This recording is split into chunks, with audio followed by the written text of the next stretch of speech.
Outrun me with that junk car. 5 words.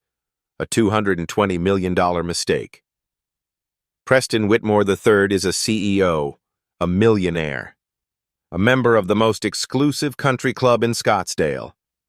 On a March afternoon, he pulls his white Lamborghini alongside a 1972 Chevrolet Camaro at a red light.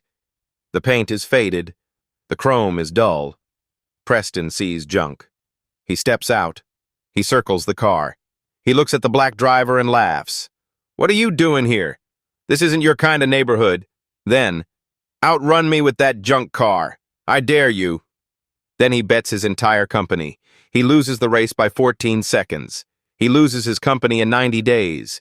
Because that black driver? He wasn't nobody. Preston Whitmore looked at a black man in an old car and saw someone beneath him. He was wrong. It cost him everything. Stay until the end. You'll want to see who was really behind that wheel. 6 in the morning, Scottsdale, Arizona. The desert air still carries the coolness of night. A mockingbird calls from somewhere in the mesquite trees. The sky is shifting from black to purple to the first hints of orange. Malcolm Travers stands in his garage. The concrete floor is spotless. He mopped it yesterday, same as every Sunday. Tools hang in perfect rows on pegboard walls, each outline traced in black marker so he knows immediately if something is out of place. His father taught him that. Order creates clarity. Clarity creates speed. And in the center of the garage, illuminated by a single overhead light, sits the car. A 1972 Chevrolet Camaro SS. Black paint that has seen better decades. Faded in places, touched up in others, never quite matching.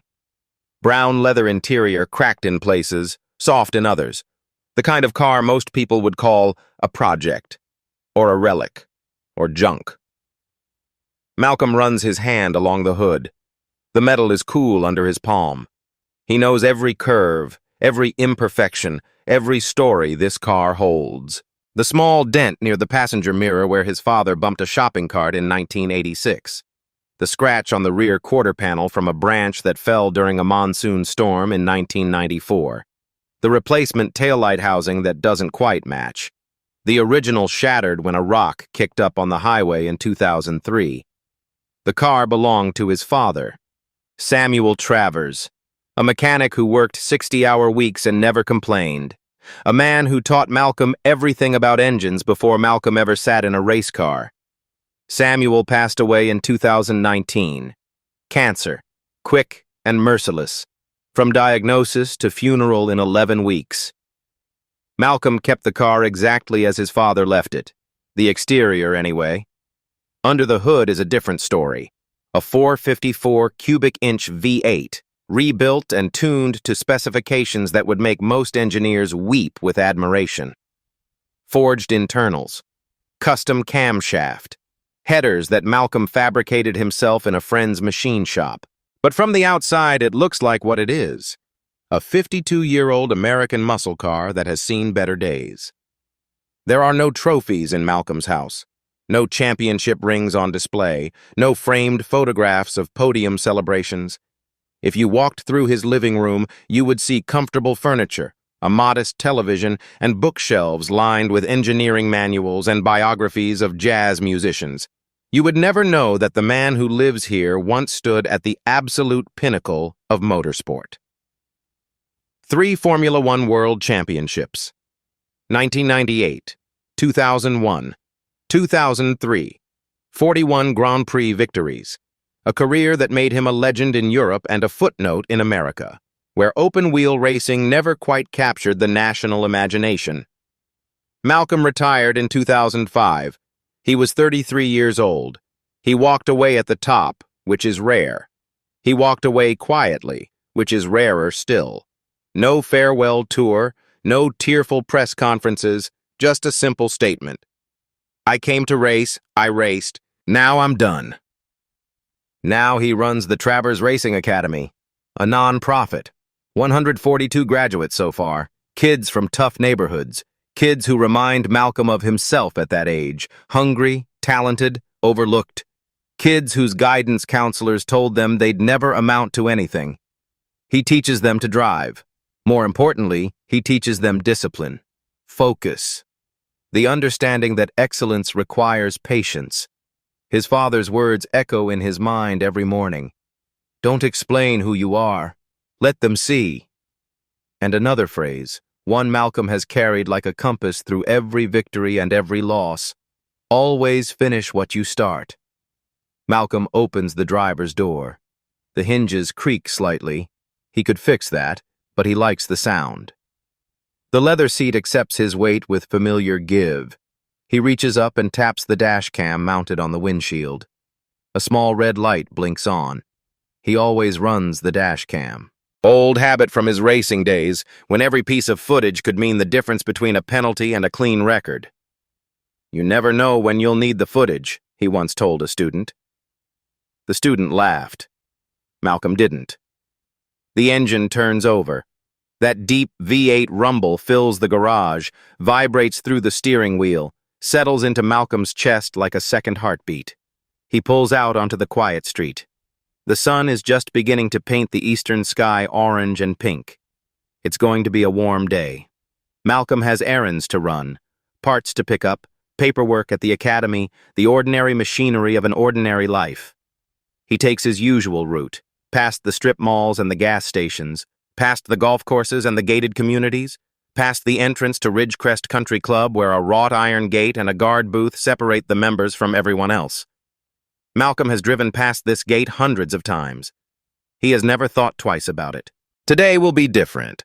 March 12th, 2024. 2:52 p.m. The Arizona sun beats down on the asphalt. Heat shimmers rise from the road like transparent curtains. The temperature gauge on Malcolm's dashboard reads 93 degrees. Malcolm sits at a red light. The Ridgecrest Country Club entrance is 20 feet to his right. The guard booth is staffed now. A man in a khaki uniform sits inside, reading something on his phone. The wrought iron gate stands closed, its decorative scrollwork casting intricate shadows on the concrete. A white Lamborghini Huracan pulls up in the next lane. The engine note is high and sharp, an Italian scream compared to the Camaro's American growl. The license plate reads Fineage 1. Chrome wheels gleam. The paint is so white it almost hurts to look at in the direct sunlight. The driver's window descends with an electronic whir. A man in his late 40s leans out. Polo shirt, collar popped. Designer sunglasses that probably cost more than Malcolm's monthly grocery bill. The kind of tan that comes from golf courses and yacht decks, not from actual labor under the sun. Preston Whitmore III. He looks at the Camaro. His expression shifts from curiosity to amusement to something that looks a lot like contempt. The progression takes about 3 seconds. "What is this thing?" Preston calls out. His voice carries that particular blend of entitlement and condescension that Malcolm has heard before in different cities, in different decades. "Did you dig it out of a junkyard?" Malcolm keeps his eyes forward. His hands rest on the steering wheel at 10 and 2. The dashcam's red light blinks steadily in his peripheral vision. Preston opens his door, steps out onto the asphalt. His loafers click against the pavement, Italian leather, probably hand-stitched. He walks around the front of his Lamborghini and approaches the Camaro, circling it like a shark examining prey. He raps his knuckles against the hood. The sound is hollow, metallic. "Seriously, does this thing even run? Or do you push it around for decoration?" Malcolm says nothing. He has learned over 52 years that silence is often the most powerful response. Preston bends down to look through the open window. His cologne is strong, something expensive and aggressively masculine. His smile is the smile of a man who has never been told no, never been denied, never been refused entry anywhere. "What are you doing in this neighborhood anyway? This isn't exactly your kind of area." The light is still red. Malcolm counts the seconds in his head. He has been in this situation before. Different cities, different faces, same assumptions. The assumption that the car tells you everything about the man. the assumption that appearance equals capability, the assumption that wealth equals worth. Preston straightens up, points at Malcolm through the open window. His finger is thick, manicured, adorned with a gold ring bearing a family crest. Tell you what, outrun me with that junk car, I dare you. To the 15 junction. You win, I give you 50,000 cash. Right here, right now. Malcolm turns his head, looks at Preston for the first time, studies the man's face, the arrogance, the certainty, the complete absence of doubt. And if you win, you never drive through this neighborhood again. You take your junk car and disappear. Preston grins, showing teeth that have clearly benefited from expensive orthodontics. Deal? Make it interesting. Preston's grin falters for just a moment. 50,000 isn't interesting enough for you? Your company. The grin disappears entirely. Preston stares. My company? FinEdge? You want me to bet $220 million against this? He gestures at the Camaro, a sweeping motion of disbelief. This heap of scrap metal? You said it was junk. Malcolm's voice is calm, level, the voice of a man who has stared down opponents at 200 miles per hour. Should be easy money. Something flickers in Preston's eyes.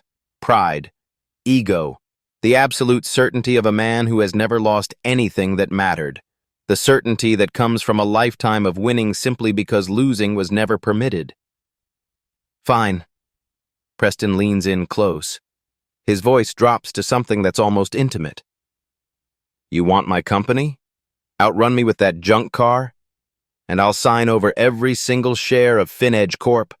But when you lose, and you will lose, you hand me the keys to this pile of garbage and I never see your face again. Deal? Deal. Preston extends his hand. Malcolm looks at it, does not move. I don't shake on bets, Malcolm says. I finish them. In the guard booth of Ridgecrest Country Club, a security officer named James Holloway watches through the window. He has worked here for 7 years. He has seen Preston Whitmore do this before, the confrontations, the insults, the alpha male posturing, always with the same type of target, always with the same casual cruelty. James shakes his head slowly. He doesn't know who the man in the Camaro is, but something about his stillness, his calm, his complete lack of fear. Something tells James that Preston Whitmore has finally picked the wrong opponent. The light turns green. Both engines rev. The route is simple. 2.3 miles to the Highway 15 junction. 2 straightaways, 2 curves. Light traffic at this hour. A few cars that will need to be navigated around, but nothing significant. Green light. Preston launches first. The Lamborghini's all-wheel drive system hooks up perfectly, transferring 610 horsepower to the pavement with surgical precision. The tires chirp once, then grip. 0 to 60 in 2.9 seconds. The acceleration pushes Preston back into his leather seat. In his rearview mirror, Preston sees the Camaro shrinking, already falling behind. He smiles, tastes victory. Too easy. But Malcolm isn't racing yet. He's waiting, feeling the road through the steering wheel, through the seat, through the pedals, listening to his engine, reading the pavement ahead. In Formula One, the start is important. What comes after is everything. The first curve approaches. A gentle right-hander, maybe 30 degrees. The kind of corner that separates amateurs from professionals. Amateurs see a curve. Professionals see an opportunity. Preston enters fast, brakes late. Later than he should, actually, showing off even though no one is watching. He feels the Lamborghini's sophisticated traction control system, managing the weight transfer, keeping the car stable despite his aggressive input. Malcolm enters faster. No traction control, no stability management, no computer assistance of any kind. Just a man and a machine and 30,000 hours of muscle memory developed on the most challenging racetracks in the world.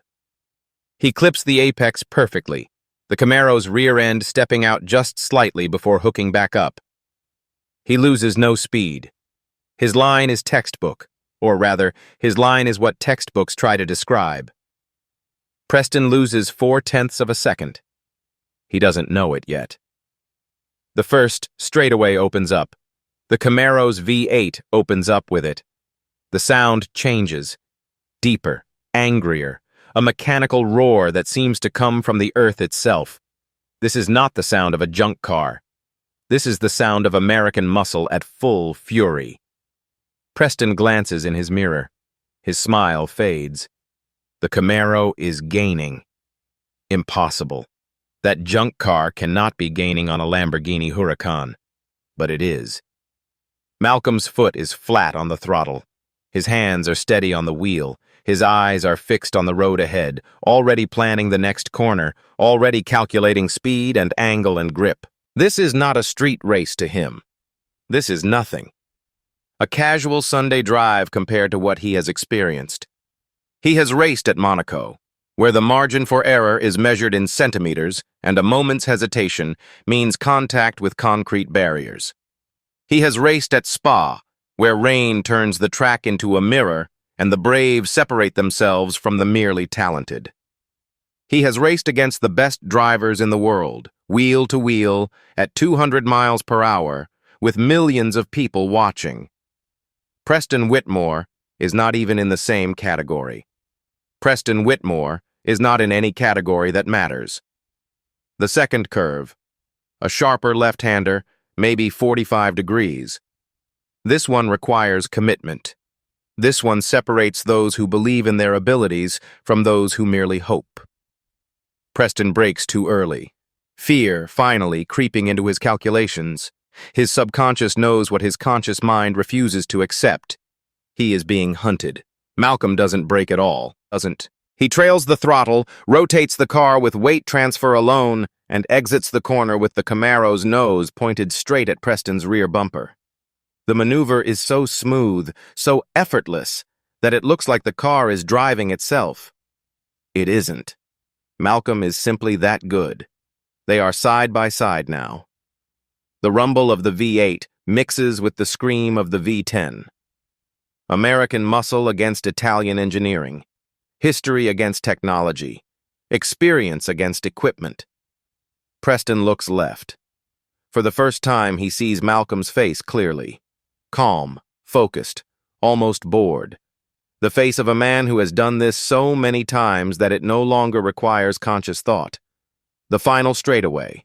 500 meters to the junction. Preston floors it. The Lamborghini screams forward, every one of its 610 horses straining against gravity and air resistance. The Camaro screams louder.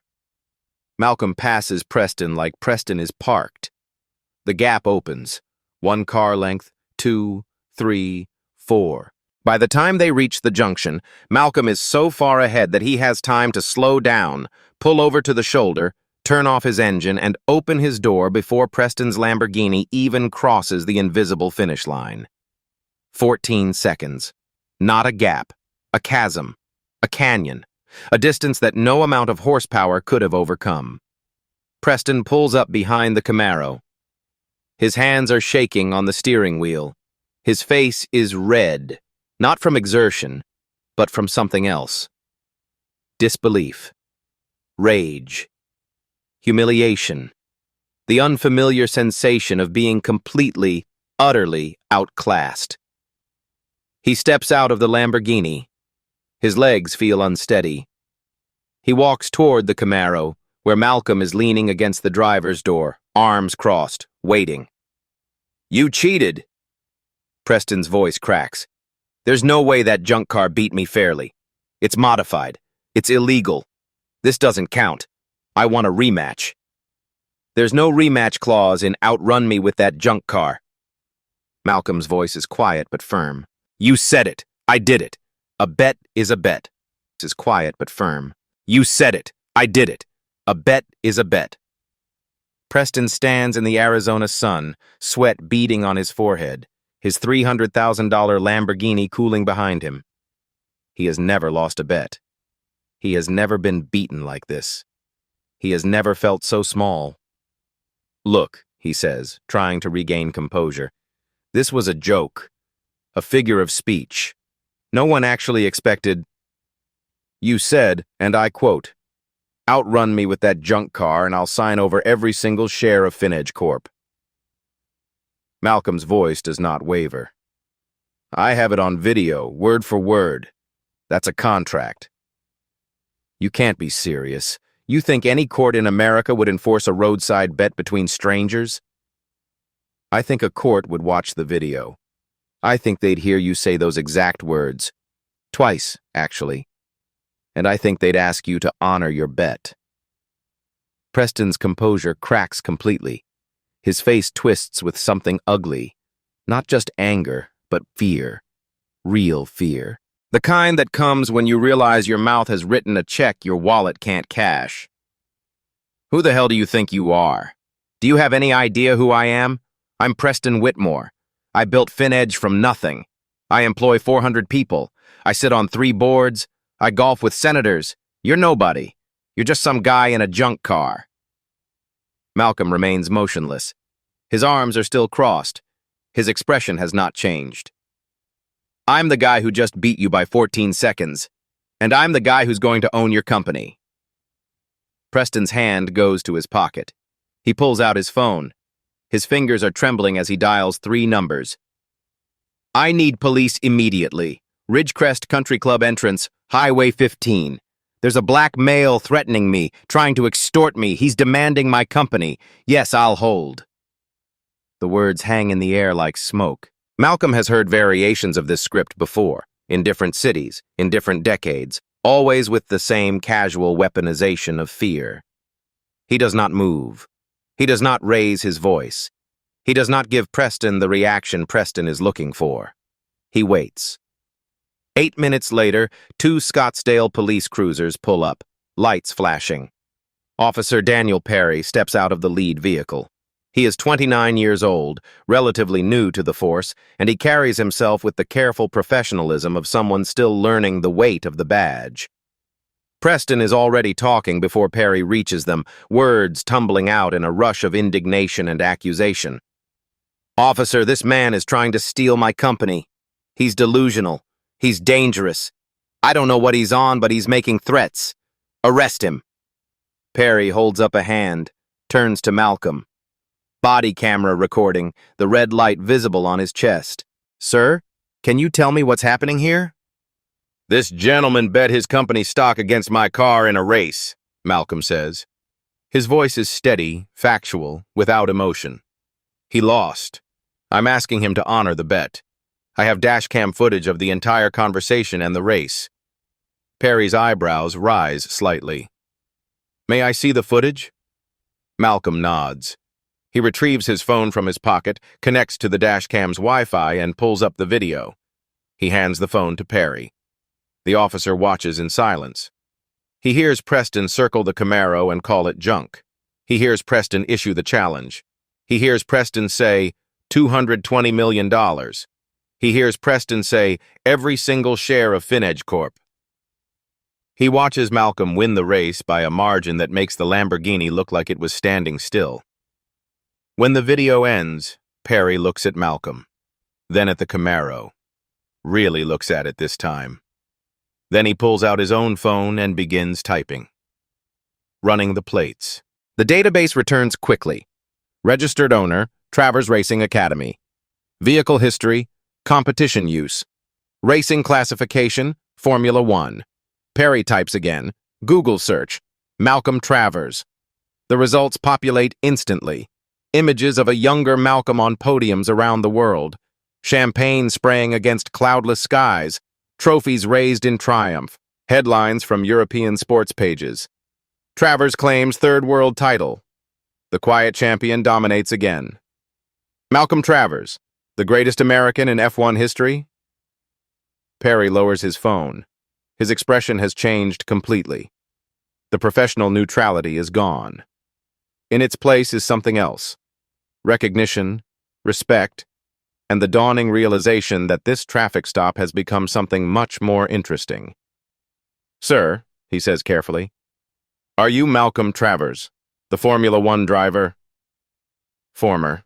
I retired in 2005. Three-time world champion? That's correct. Perry actually takes a step back. My father took me to the Phoenix Grand Prix in '99. I was 11 years old. I watched you win. I had your poster on my wall for years. You were the reason I... He stops himself, remembering professionalism. I'm sorry. That's not relevant. It's fine, officer. Preston has been listening with growing confusion. What? What are you talking about? Formula One? Him? He gestures at Malcolm with something between disbelief and desperation. That's impossible. He was driving that junk. Champions don't drive junk cars. Officer Perry turns to Preston. His voice is level, professional, but something in his eyes has shifted. The deference that men like Preston Whitmore are accustomed to receiving is notably absent. Mr. Whitmore, this man is Malcolm Travers. He's a three-time Formula One world champion. That's roughly equivalent to winning the Super Bowl 3 times, except in a sport that's far more technically demanding. He also runs a non-profit racing academy that's trained over 140 kids from underserved communities. Perry pauses, lets that sink in. And based on the video I just watched, you made a very clear bet with him, using very specific language about transferring company shares, and you lost that bet. Decisively. Preston's mouth opens, closes, opens again. No words come out. Perry steps closer to Malcolm, lowers his voice slightly. Mr. Travers, if you want to pursue this legally, I'll provide my body cam footage, the dash cam footage you showed me, and my sworn testimony. I witnessed the conversation. The bet was clear and voluntary on both sides. I appreciate that, Officer Perry. For what it's worth, sir. Perry hesitates, then continues. What you've done with the academy, training kids, giving them a chance, that matters more than any championship. At least that's what I think. Malcolm nods. No pride in the gesture. Just acknowledgement. Preston steps forward. His voice is rising, desperation bleeding through the anger. You can't do this. I'll sue. I'll sue both of you. I'll sue the police department. My lawyers will destroy you. You have no idea what kind of resources I have. Perry holds up a hand. Mr. Whitmore, I'd recommend you call your lawyers, because from what I saw, you made a bet, you lost, and now you owe this man a company. Everything else is above my pay grade. Preston stares at Perry, at Malcolm, at the Camaro with its faded paint and its hidden power. His face cycles through emotions, rage, disbelief, calculation. Then something settles, a cold determination. This isn't over, he says. Not even close. If you've ever been underestimated because of what you drive, what you wear, or what you look like, stay with me. This story is about to get personal.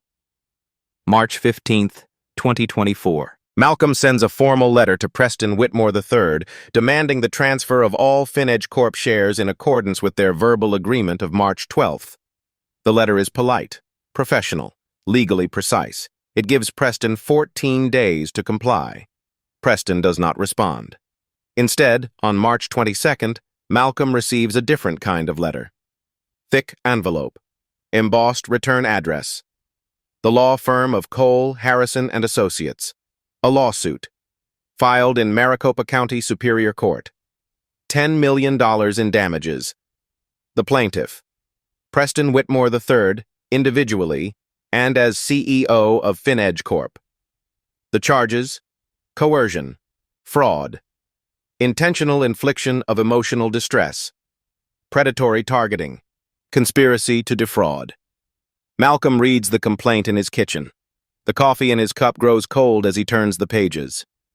The language is remarkable, not for its legal precision, but for its creative reinterpretation of reality. Defendant Travers engaged in a predatory scheme to manipulate plaintiff into making statements that could be misconstrued as a binding agreement. Defendant's deliberate use of a vehicle designed to appear inferior while concealing its true performance capabilities constitutes fraud and deception. In other words, Malcolm's crime is driving a car that looked slower than it was. Defendant's presence in the Ridgecrest neighborhood on the date in question was not coincidental, but rather part of a premeditated plan to identify and target vulnerable, high-net-worth individuals. In other words, Malcolm's crime is driving through a public street. The lawsuit is filed by Harrison Cole himself, senior partner, $800 an hour. A client list that reads like a who's who of Arizona wealth. CEOs, politicians, at least 2 celebrities who made very bad decisions and needed those decisions to disappear. Harrison Cole does not lose cases. He buries them. He delays them. He makes them so expensive that opponents simply give up.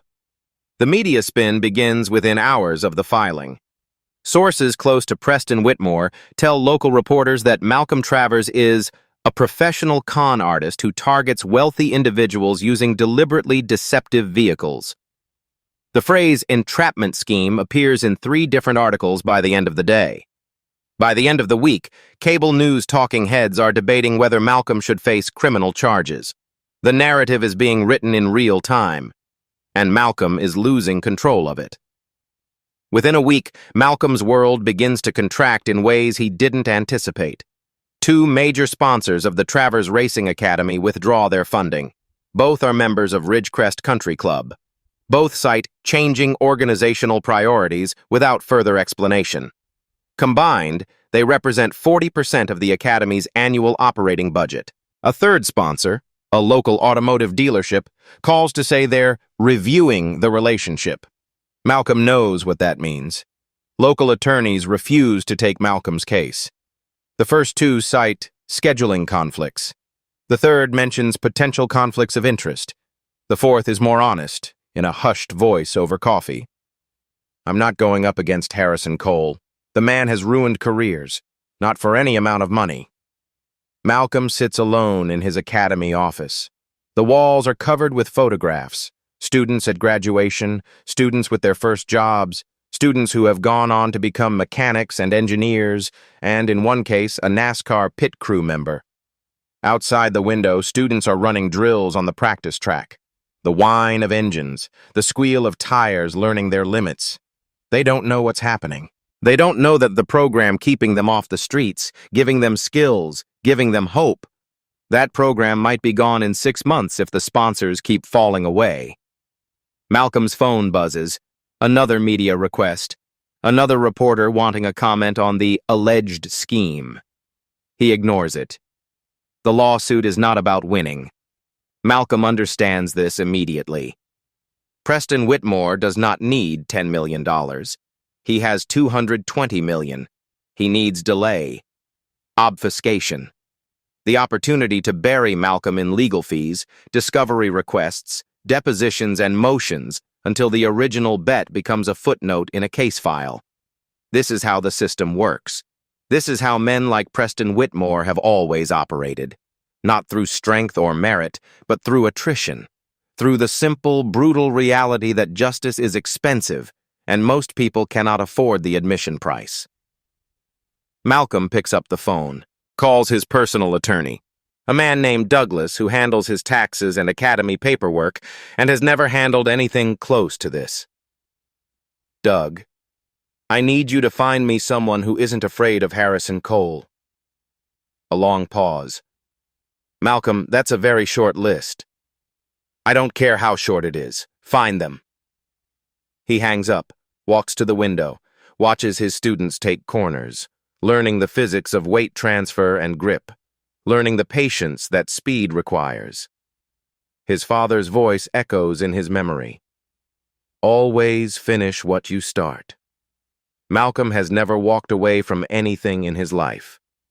He walked away from Formula One, but that was a victory lap, not a retreat.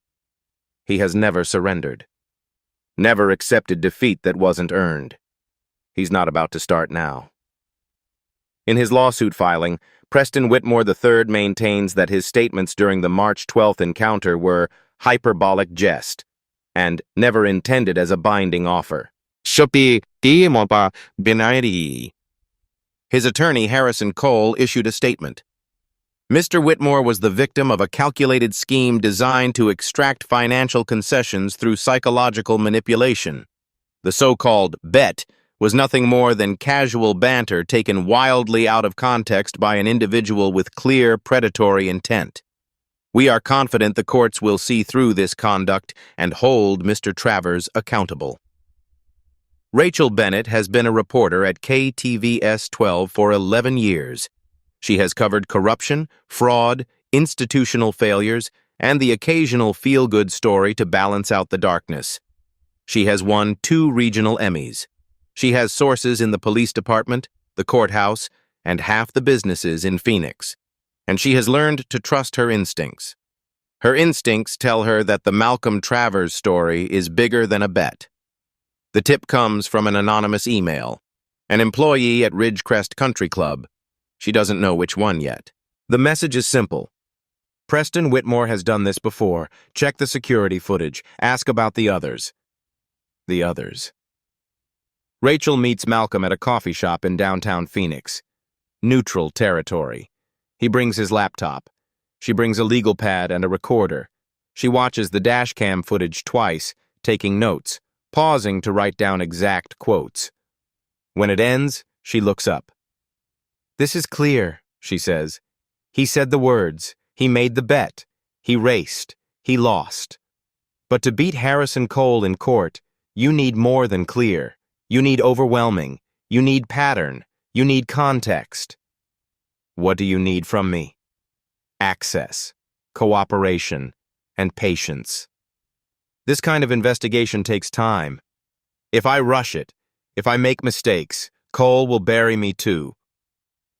Malcolm nods. You have all 3. Rachel begins to dig. Her first break comes from the anonymous source, who turns out to be James Holloway, the security guard who watched the confrontation from his booth. James agrees to meet off the record at a diner near the airport. Then, after Rachel explains what she's looking for and why, he agrees to meet on the record.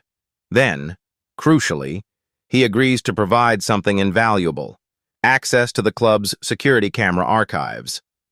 What Rachel finds is a pattern, a clear, documented, undeniable pattern. 5 incidents in 2 years, all involving Preston Whitmore III, all involving people of color. March 2022. Preston confronts a black physician in the club parking lot. The doctor drives a Honda Accord, perfectly respectable, but not flashy. Preston's recorded words: "What kind of doctor drives a welfare car? Are you sure you're at the right club?" The physician files a complaint with the club manager. Nothing happens. No investigation. No consequences. August 2022. Preston approaches a black family viewing a home for sale near the club. They are being shown the property by a licensed real estate agent. Preston walks across his lawn, interrupts the showing, and says, "This neighborhood has standards. Are you sure you can meet them?" The family does not buy the house. January 2023. Preston stops a black college student driving through the area. The student is a senior at Arizona State, visiting a friend who lives in the neighborhood. Preston blocks. January 2023. Preston stops a black college student driving through the area. The student is a senior at Arizona State, visiting a friend who lives in the neighborhood. Preston blocks the student's car with his Lamborghini, approaches the window and asks, "Are you lost or are you casing houses?" The student files a police report. The report goes nowhere. June 2023. Preston calls the police on a black electrician performing permitted work at a member's home. The electrician has a valid work permit, the homeowner's explicit permission, and a company vehicle clearly marked with his employer's logo. He is nevertheless detained for 45 minutes while officers verify his story. No charges, no apology. March 2024. Preston confronts Malcolm Travers. The pattern is undeniable. The target selection is unmistakable. But Rachel needs more. She finds 3 additional witnesses, all people of color, all with stories about Preston Whitmore that echo each other in ways that cannot be coincidental. "He called my car junk," one witness tells her, a middle-aged man who works as an accountant. "Then asked if I stole it. I was picking up my daughter from a birthday party." "He called my house that junk property at a HOA meeting," says another witness, a woman who owns a home in a neighborhood adjacent to the club. "In front of 30 people. I've lived there for 12 years. He called my lawn equipment junk and asked if I had a permit to work here," says the third witness, a landscaper who was mowing his own lawn. "I was at my own house, mowing my own grass, in my own neighborhood." The word junk. Over and over and over, a code word, a weapon, a way of saying you don't belong without saying it explicitly. Rachel obtains an internal email sent by Preston to the Ridgecrest Country Club board in January 2024. The subject line, "Community Standards, Urgent." "We need to be more aggressive about keeping the wrong people out. Start with the parking lot. If they drive junk, they probably don't belong here. Our members pay significant dues for the privilege of exclusivity. We need to protect that privilege. If they drive junk, they probably don't belong." James Holloway agrees to go on camera. His face is tense, his voice steady. "I've worked there 7 years. Every incident I reported involving Mr. Whitmore was with a person of color. Every single one. And he always started with the car. Junk car. Welfare car. Suspicious vehicle. It was his tell. His opening move." Rachel's 3-part series airs on April 15th. Part 1 covers Malcolm's story. Part 2 reveals the pattern. Part 3 features the witnesses, the emails, the security footage. Within 48 hours, the series has been viewed over 2 million times online. National outlets begin picking up the story. The phrase, "junk car racism," enters the national vocabulary. The tide of public opinion shifts dramatically. But something else happens, something Rachel didn't expect. What Harold Gibson knows has been buried for 41 years, and it connects Malcolm Travers to Preston Whitmore in a way neither man ever imagined. Harold Gibson's voice is thin with age, but his memory is sharp. 78 years have not dulled the details. "Mr. Travers, I saw the news. I knew your father, Samuel. He worked at Ridgecrest Country Club back in the 80s. A pause. The sound of an old man gathering difficult memories. "Did he ever tell you about that?" Malcolm's grip tightens on the phone. "My father never mentioned that club. Not once in my entire life." "He wouldn't have." Harold sighs. "He was a mechanic there. 1979 to 1983. Best mechanic they ever had. Could diagnose an engine problem just by listening to it idle.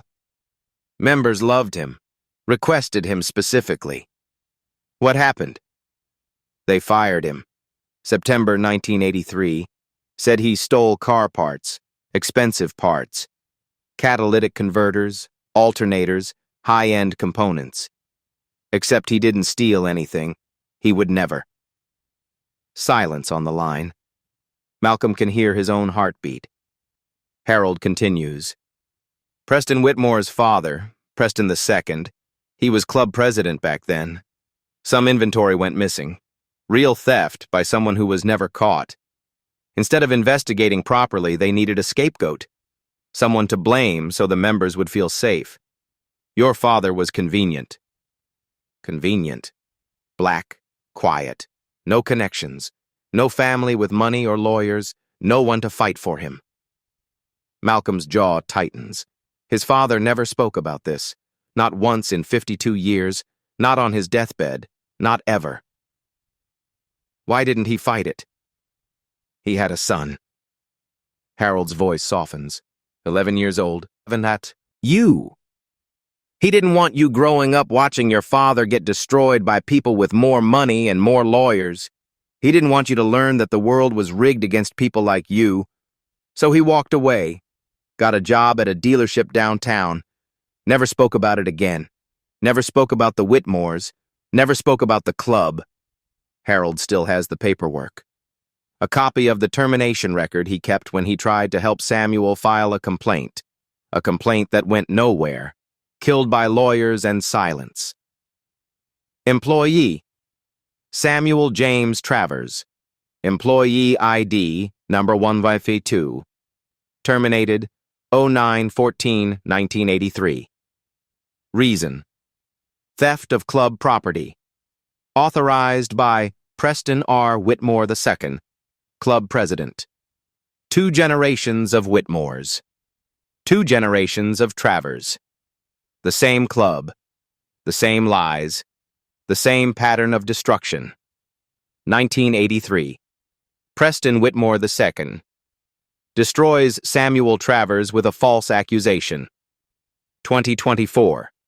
Preston Whitmore III tries to destroy Malcolm Travers with a lawsuit.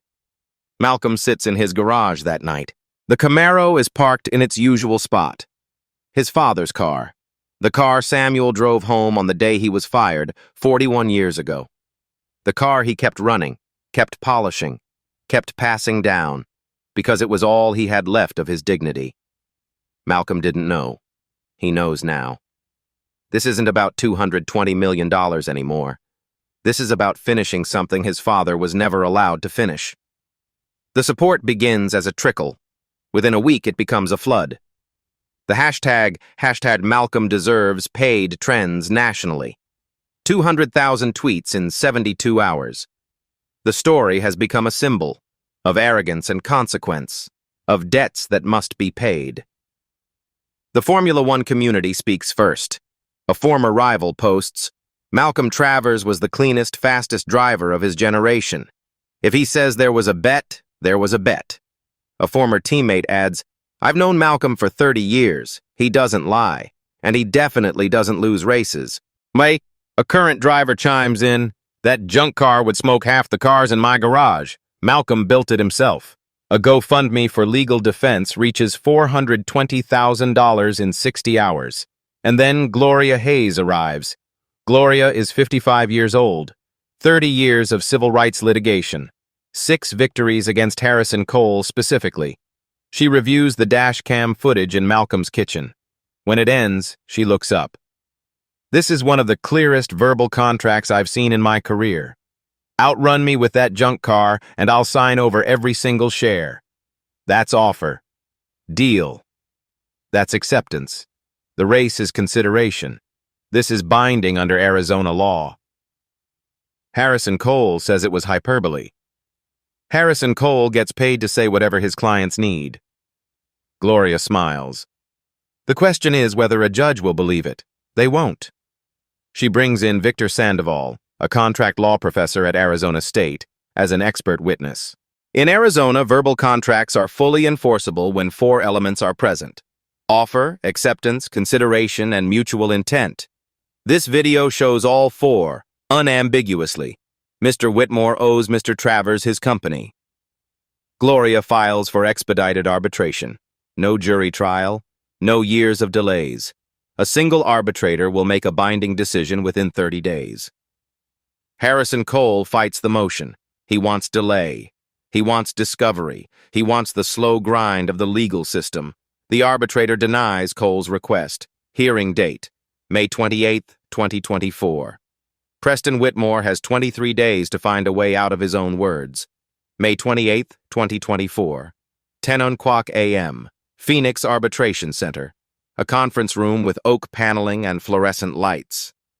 Malcolm sits on one side with Gloria Hayes and Victor Sandoval. He wears a simple gray suit, his father's watch on his wrist. Preston sits on the other side with Harrison Cole and 4 junior associates. His suit costs more than most cars. His fingers drum the table, never quite still. The arbitrator is the Honorable Margaret Sullivan, retired after 25 years on the bench. No patience for theatrics. Gloria speaks first. This case is simple. A man made a bet. He lost. Now he doesn't want to pay. We're here to make him pay. The dashcam footage plays on a large screen. The room is silent as Preston's voice fills the space. Outrun me with that junk car. I dare you. And then, outrun me with that junk car, and I'll sign over every single share of FinEdge Corp.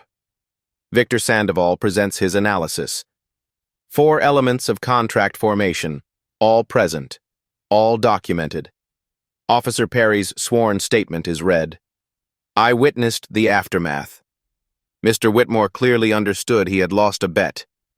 His attempts to avoid paying are consistent with someone who knows they owe a debt. Harrison Cole rises. This was a jest. Mere puffery. No reasonable person would interpret, I'll sign over every share literally. Gloria's response is immediate. When someone says, I'll give you $1 million and then actually participates in the condition, in this case a race, it's no longer hyperbole. Mr. Whitmore got in his car and raced. He performed. That makes it a contract. Harrison Cole addressed the arbitrator. The media coverage has created an atmosphere of prejudice against my client. Mr. Whitmore's comments were taken out of context. We maintain that no binding agreement was formed. Judge Sullivan turns to Preston. Mr. Whitmore, did you say the words outrun me with that junk car and I'll sign over every single share of FinEdge Corp? Preston's lawyer starts to object. Sullivan silences him with a look. Answer the question. Yes, but I didn't mean... Did you then participate in a race with Mr. Travers? Yes, but... And did you lose that race? Silence. Yes. Judge Sullivan reviews her notes. Then she looks up. The video evidence is unambiguous. Mr. Whitmore made a clear offer. Mr. Travers accepted. Both parties performed. Mr. Travers won. Under Arizona contract law, this constitutes a valid, enforceable verbal agreement. She pauses. Mr. Whitmore is hereby ordered to transfer 100% of his shares in FinEdge Corp. to Mr. Travers within 7 calendar days. Preston's face goes white. Harrison Cole closes his folder. Does not look at his client. Take. 7 days later, June 4th, 2024. Gloria Hayes' conference room. Preston sits across from Malcolm. Between them, a stock transfer agreement. Preston's hand shakes as he signs. He pushes the paper across, stands without speaking, walks out without looking back. Malcolm picks up the document, looks at the signature, folds it carefully, places it in his jacket pocket. You called my car junk, Malcolm says to the empty doorway. Now it owns your company. 6 months later, December 4th, 2024. FinEdge Corp. no longer exists. In its place stands Travers Ventures. Malcolm sold 60% of the shares to investors who passed his ethics screening. The remaining 40% generates enough income to fund what matters, $100 million. That's the number Malcolm deposited into the Travers Racing Academy Endowment Fund. Enough to operate for 200 years. 5 new locations: Phoenix, Tucson, Albuquerque, Las Vegas, Los Angeles. 800 students. Full scholarships for everyone. Preston Whitmore III filed for bankruptcy 3 months after the transfer. The Scottsdale house sold for $4.2 million. The Lamborghini sold too, purchased by a former Academy graduate. Preston lives in Ohio now, with his brother, in a guest bedroom. His calls go unanswered in Phoenix business circles. The club lost 45% of its membership after Rachel's investigation. New policies prohibit discrimination based on vehicle appearance or perceived socioeconomic indicators. Officer Daniel Perry was promoted to sergeant. He teaches at the police academy now, a lecture called Doing the Right Thing When No One's Watching. Rachel Bennett won a regional Emmy. She turned down a national network job to stay in Phoenix. James Holloway is now head of security at the Travers Racing Academy. 6 in the morning. The garage. The Camaro is parked in its usual spot. Same faded paint, same cracked leather, same engine his father helped him build. A student approaches, 16 years old. Mr. Travers, you could buy any car now. Ferraris, Lamborghinis. Why do you still drive this old Camaro? Malcolm touches the hood.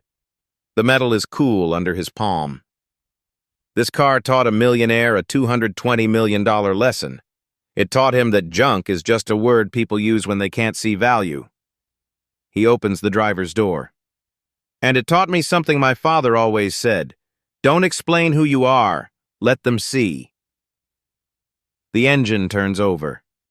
That deep V8 rumble fills the garage. I think this car has earned its spot. Don't you? Outrun me with that junk car. Preston Whitmore said it as an insult. Malcolm Travers turned it into a $220 million receipt. Don't judge a car by its paint. Don't judge a man by his clothes. And never bet what you can't afford to lose. If you've ever been called junk, this story is for you. If you've ever been underestimated, this story is for you. Like, subscribe, share. 5 words can cost you everything. Or win you everything. It depends on which side of the bet you're on.